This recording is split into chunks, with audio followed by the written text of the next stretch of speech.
Napaplex ang import ng Northport matapos ang kanyang dunk. RJ binaliw yung depensa ng i-import. Bastos jam naman ni Troy Rosario. Napaplex si Scotty. Bakbakang Barangay Ginebra kontra Northport Batampier. Maglalaro na sa wakas si Jamie Malonzo. So, first quarter nga mga chong. Mainit yung simula ng import ng Northport. Tumigil pa para lang dumakdak. Joshua Monzon for the reverse layup. 6-2 run para sa Northport. Pero eto ngang si Scotty ang bumbuhay sa Ginebra. Aggressive 4 straight points. Pero mainit talaga itong Northport. Another reverse layup para kay Joshua Monzon. 3-point shot naman kay Cade Flores. Lobo na siya mga bante ng Northport Batampier. Napalobo pa nga yan ng Northport sa double digit matapos ang stop and pump 3 nitong si Joshua Monzon. Pero masibra nang naipakita ng Barangay Ginebra sa pangunguna nitong si Scotty. Kasama niya rin si JB at kanyang mga teammates.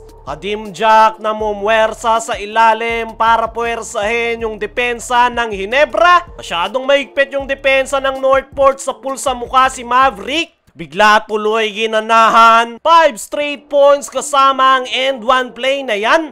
Kaya naman natapos yung first quarter. 27-31. Baba sa 4 ang hinahabol ng Barangay Ginebra. Pagpasok ng second quarter, 18 combined points na ang naitatala ni Maverick at RJ Abarrientos. Silang dalawa yung tumatrabaho para sa Barangay Ginebra. Pero hindi talaga mapigilan yung mainit na opensa ng Northport. Halos lahat ay nagagawang makapag-contribute. Simula sa import hanggang sa mga local players. Sunod-sunod pa yung turnovers ng Barangay Ginebra. Nag-capitalize tuloy dyan ang Northport. Lobo sa 10 ang kanilang kalamangan. Under 4-minute mark, another run para sa Barangay Ginebra. Scotty, Stephen Holt at Japet Aguilar. Naibaba na lang nila sa dalawa yung lamang ng Northport. Pero mainit itong si Arvin Tolentino. Pamatay sunog 3. Nagpahabol pa si Alin Bulanadi.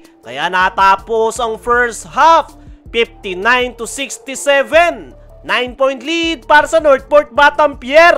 Leading scorer si Kadim Jack para sa Northport with 20. 14 points naman si Scotty para sa Barangay Ginebra. Pagpasok ng third quarter, etong Northport import ang unang bubutas. Power move pumasok pa sa kanyang soft touch. Pero mini-run yung sagot dyan ng Barangay Ginebra with Justin Brownlee, Japet at Troy Rosario. Baba na lang sa 4 ang hinahabol ng Ginebra. Pero massive run yung sagot ng Northport. Napaplex pa yung kanilang import. Matapos ang kanyang dunk to the basket, nagsisimula namang uminit itong si motivated na si Arvin Tolentino. Lulusot pa si Joshua Monzon. Kaya naman lobo sa 12 ang abante ng Northport Batampier. Pero matapos niyan, dalawang sunod na 3-point shot ang naitala ng Ginebra. Isa kay Justin Brownlee, isa naman kay Stephen Holt. Pero hindi nga mapigilan ng Ginebra itong si Joshua Monzon. Inaatake lang yung depensa. Lumobo pa sa 15 ang abante ng Northport matapos ang 3-point shot ni Arvin. Pero sinagot nga yan itong si Ralcu. RJ Abarrientos naman binaliw yung depensa sa kanyang Pinoy step.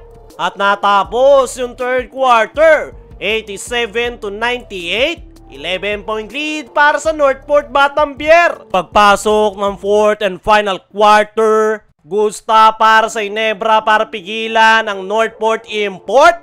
5-2 run ang kanilang naitala. Dalawa dyan galing dito kay Troy Rosario. 3-point shot naman ni Ralcu. Baba na lang sa 6 ang hinahabol ng Ginebra. Pero hindi pa tapos si Ralcu. Another 3. Baba na lang sa 3 ang kalamangan ng Northport. Tuluyan na ngang nakuha ng Ginebra ang kalamangan matapos ang bastos jam ni Troy. Napaplex tuloy sa bench si Scotty Thompson. Pero nakasagot nga ng 5 straight points dyan ang Northport Batampier. Hindi na nagawang makasagot ng Barangay Ginebra. Kaya Northport ang kukuha ng panalo.